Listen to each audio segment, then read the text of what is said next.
Hello, എൻ്റെ പേര് cess. ഞാൻ തൃശ്ശൂരിൽ നിന്ന് വരുന്നു. ഞാൻ എൻ്റെ എഞ്ചിനീയറിംഗ് കഴിഞ്ഞിട്ടാണ് ഞാനിങ്ങനെ ജർമ്മൻ പഠിച്ചാലോ എന്നിങ്ങനെ ആലോചിക്കുന്നത്. എൻ്റെ ഫ്രണ്ട്സ് ഇങ്ങനെ ഒരുപാട് പേര് +2 കഴിഞ്ഞപ്പോൾ തന്നെ ജർമ്മൻ പഠിച്ച് ഇങ്ങനെ പോയിരുന്നപ്പോൾ അവർ ത്രൂ ഞാൻ ജർമ്മനിയിൽ ഫ്രീ എഡ്യൂക്കേഷനും മറ്റു പരിപാടിയൊക്കെയാണെന്ന് പറഞ്ഞു ഞാൻ ജർമ്മൻ പഠിക്കാൻ ചേർന്നു. എന്നിട്ട് ഒരു 8 മാസത്തിനുള്ളിൽ ജർമ്മൻ കംപ്ലീറ്റ് ചെയ്തിട്ട് പിന്നെ ഞാൻ അവിടെ തന്നെ ഞാൻ എൻ്റെ ഒരു സാറുണ്ട്, എന്നെ പഠിപ്പിച്ചൊരു ലെയർ വഴിയാണ് ഹെയർ ആങ്കറെ പറ്റി അറിയുന്നത്.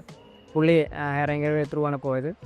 അങ്ങനെ പുള്ളി വഴി ഞാൻ ആൻസി മാമിൻ്റെ വഴി ഒരു ഇൻ്റർവ്യൂ സെക്ഷൻ ഉണ്ടായിരുന്നു ആദ്യം, അത് അറ്റൻഡ് ചെയ്തു. പിന്നെ ഞാൻ ഹെയർ ആങ്കറിൻ്റെ പ്രോസസ്സിങ് കൊടുത്തു. പിന്നെ ഞാൻ തീർച്ചയായിട്ടും ഹെയർ ആങ്കറെ റെക്കമെൻഡ് ചെയ്യും. കാരണം അവരൊരു പ്രോസസ്സിങ് ചെയ്താലും ഇൻ്റർവ്യൂ പ്രിപ്പറേഷൻ ആണെങ്കിലും എല്ലാം ഇൻ്റർവ്യൂ പ്രിപ്പറേഷൻ ഇൻ്റർവ്യൂ എനിക്ക് പ്രിപ്പറേഷൻ ഉണ്ടായിരുന്നു. പിന്നെ ഈ പേയ്മെൻറ്റിൻ്റെ കാര്യം, എനിക്കെല്ലാം വിസ കിട്ടിക്കഴിഞ്ഞിട്ടാണ് ഞാൻ പേയ്മെൻറ്റ് ചെയ്തത്. എന്നാലും എനിക്കൊരു പ്രശ്നം ഉണ്ടായിരുന്നില്ല. എനിക്കൊരു നന്ദി പറയാനുള്ള ബിജു സാർ, ആൻസി മാം എപ്പോഴും കോൺടാക്ട് ചെയ്താൽ ഉണ്ടാവും. കാരണം ഒരു കോൾ എടുത്തു കഴിഞ്ഞാൽ പുള്ളിക്കാരി ഇപ്പോൾ എന്തെങ്കിലും ഒരു മീറ്റിങ്ങിലാണെങ്കിൽ തന്നെ അത് കഴിയുമ്പോൾ പുള്ളിക്കാരി തിരിച്ചു വിളിക്കും. അത് വലിയൊരു കാര്യമാണ്.